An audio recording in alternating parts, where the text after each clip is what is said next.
نبی پاک صلی اللہ علیہ وسلم نے فرمایا میں اس بات کا خوف نہیں کرتا کہ میری امت کمزور ہو جائے گی، اس بات کا ڈر نہیں کہ پیسے ختم ہو جائیں گے، نہ یہ خوف ہے کہ بھوکی مرے گی۔ حضور کس بات کا خوف ہے؟ تو نبی پاک نے فرمایا خوف یہ ہے کہ ان کا یقین کمزور ہو جائے گا۔ یاد رکھیں اگر اعتبار نہ ہو تو گھر نہیں چلتا، تو اگر اللہ رسول پر یقین کامل نہ ہو تو پھر بندہ مسجد نہیں آ سکتا، پھر اس کا دین نہیں چلتا، پھر اس کے لیے مشکل ہے نماز، پھر اس کے لیے مشکل ہے راہ خدا میں خرچ کرنا۔ میرے نبی پاک نے فرمایا یوں نہ کہا کر کہ یا اللہ چاہے تو دے چاہے تو نہ دے، جب مالک سے مانگ تو کہا کر یا اللہ تجھی سے مانگنا ہے، میں لے کے اٹھوں گا، تو مجھے دے گا۔ فرمایا جتنا تیرا یقین کامل ہوگا اتنا ہی اللہ تجھے جھولی بھر کے عطا فرمائے گا۔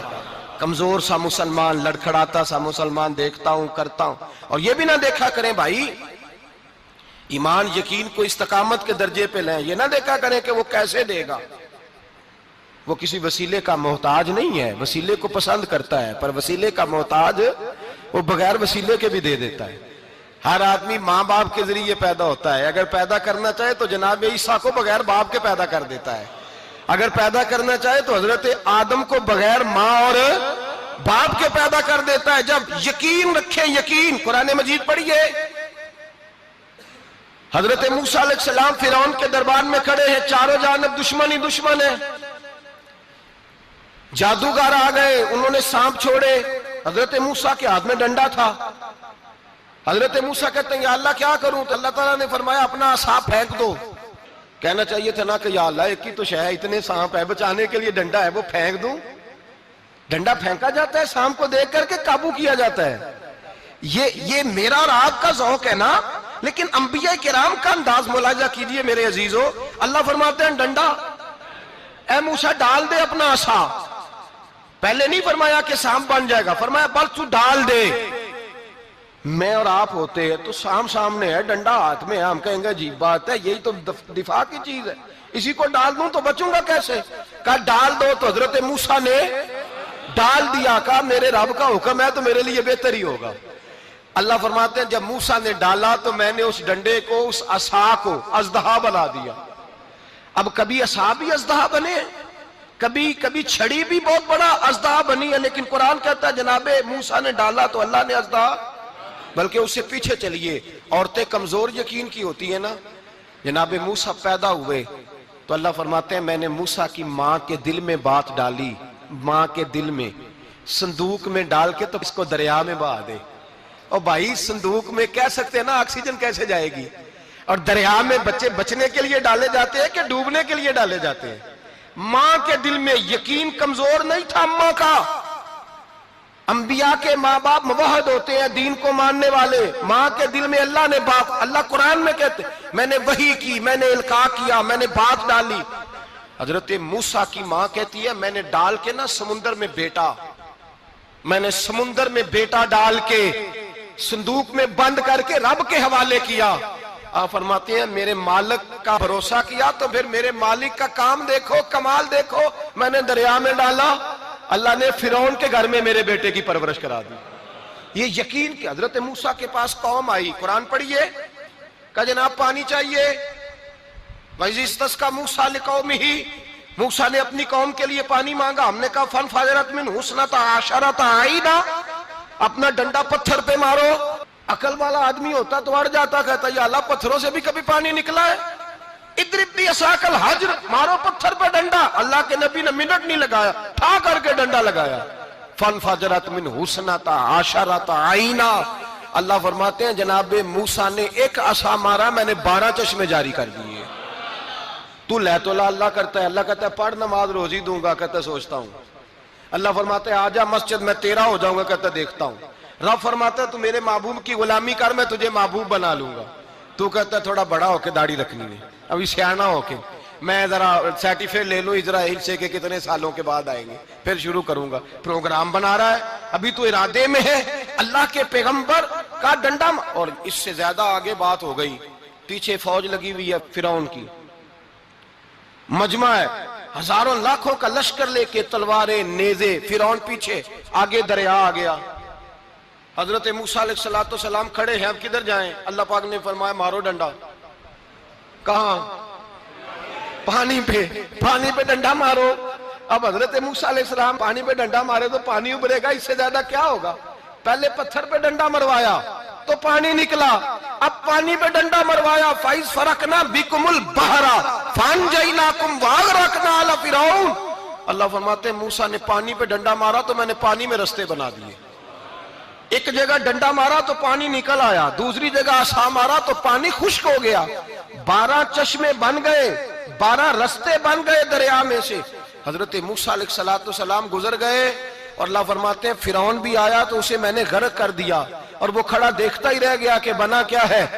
جب یقین کامل نصیب ہوتا ہے، اعتماد کی دولت اللہ دیتا ہے، جب انسان کو یہ انشراح صدر ہو جاتا ہے کہ میری نجات خدا کے حکم میں ہے اور رسول اللہ کے قدموں میں ہے، جب اسے یہ انشراح حاصل ہوتا ہے تو پھر نماز کا لطف آتا ہے. غور کیجئے کیا جملہ کہہ دیا میں نے. پھر اسے نماز کا پھر اسے نماز بوجھ نہیں بلکہ نماز نہ پڑھے تو اس پر بوجھ ہوتا ہے. پھر قرآن مجید اس کی روح کا ساتھی ہو جاتا ہے. پھر عبادات، تقوی، پرہیزگاری، پھر وہ ایک سنت کے چھوٹنے پر پریشان رہتا ہے جب یقین کی دولت نصیب ہوتی ہے. قرآن مجید فرقان حمید نے کہا ایمان لاؤ تو پھر ایمان پہ ڈٹ جاؤ، مسلمان بنو تو پھر اسلام پر. پھر یہ جو کمزوری ہے نا، یہ دیکھتے ہیں، کرتے ہیں، چلتے ہیں، ابھی کل ابھی پرسوں بہانے ہیلے، ابھی میں نماز شروع کرتا ہوں دیکھتا ہوں لا الہ الا اللہ محمد الرسول اللہ صلی اللہ علیہ. جب کسی نے کلمہ پڑھا تو اس پر پورا دین ضروری ہے، پورا. اب وہ یہ نہیں کہہ سکتا کہ تھوڑا تھوڑا کر کے آؤں گا. یقین کی دولت نعمت. اللہ پاک قرآن مجید میں فرماتے ہیں ان الذین قالوا ربنا اللہ ثم استقاموا، جنہوں نے کہا کہ اللہ ہمارا رب ہے اور پھر وہ اس پر ڈٹ گئے. پھر اس پر وہ کہا تو ڈٹ گئے، کھڑے ہو گئے. نہیں، اللہ ہی رب ہے، اللہ ہی دینے والا، اللہ ہی مالک، اللہ ہی ہمارا رازق ہے، رب ہی ہمارا سب کچھ. جب ڈٹ گئے تو فرمایا تتنزل علیہم الملائکہ، پھر میں ان کی مدد کے لیے آسمان سے فرشتوں کا نزول فرمایا کرتا ہوں. فرشتے کیا کہتے ہیں؟ اللہ تخافوا ولا تحزنوا، غم نہ کرنا، خوف نہ کھانا، وابشروا بالجنۃ التی کنتم توعدون، ہم تو تمہیں اللہ تبارک و تعالیٰ کی اس جنت کی خوشخبری دینے آئے ہیں جس کا رب نے تمہارے ساتھ وعدہ کیا ہوا ہے. پھر فرشتوں کا نزول ہوتا ہے، لیکن شرط کیا ہے کہ ایمان لائے اور پھر ایمان پر پھر یہ نہ سوچے کہ وہ کس طرح دے گا، وہ کیسے عطا کرے گا، وہ میری مدد کس طرح کرے گا، نظام کیسے چلے. ڈٹ جائے کہے میرے اللہ کا حکم ہے تو میں نے حلال ہی کھانا ہے، میرے رب کا حکم ہے تو میں نے تھوڑے پہ ہی گزارا کرنا ہے، میرے مالک کا حکم ہے تو میں نے اپنی جیب دیکھنی یا دوسرے کی نہیں دیکھنی، میرے رب کا حکم ہے تو میں نے اس کی اطاعت میں رہنا. جب ڈٹ جائے گا اللہ کے احکامات پر، جب ڈٹ جائے گا تو اللہ فرماتا ہے پھر میں تیری مدد کے لیے فرشتوں کا نزول کروں گا. نبی پاک صلی اللہ علیہ وسلم نے فرمایا 2 دولتیں اگر کسی کو اللہ دے دے تو سمجھے اللہ نے اسے دنیا کی سب سے زیادہ دولت عطا فرما دی. یا رسول اللہ وہ کون کون سی چیزیں ہیں؟ فرمایا ایک جس شخص کو اللہ نے معاف کرنے کی دولت عطا کر دی، جو معاف کرنے لگ گیا، جس کی طبیعت میں درگزر آ گیا، جو معاف کرنے لگا، غلطیاں معاف کرنے لگا، جس کو ایک دولت یہ مل گئی. اور دوسرا میرے مصطفیٰ نے فرمایا جسے اللہ نے یقین کی دولت عطا فرما دی. جس کو یہ 2 دولتیں مل جائیں، ایک درگزر کرنا، دوسرا رب رسول پہ یقین کامل رکھنا، اسے کائنات کی ہر شے مل گئی. میرے نبی پاک نے فرمایا جب بھی دعا مانگو خدا سے یہ 2 نعمتیں مانگا کرو، عرض کیا کرو اے اللہ درگزر کی دولت عطا فرما، اے اللہ تو ہمیں یقین کی دولت عطا فرما، ایمان کی قوت اور پختگی نصیب فرما. میرے بھائی حضور نے فرمایا مانگ کے لو.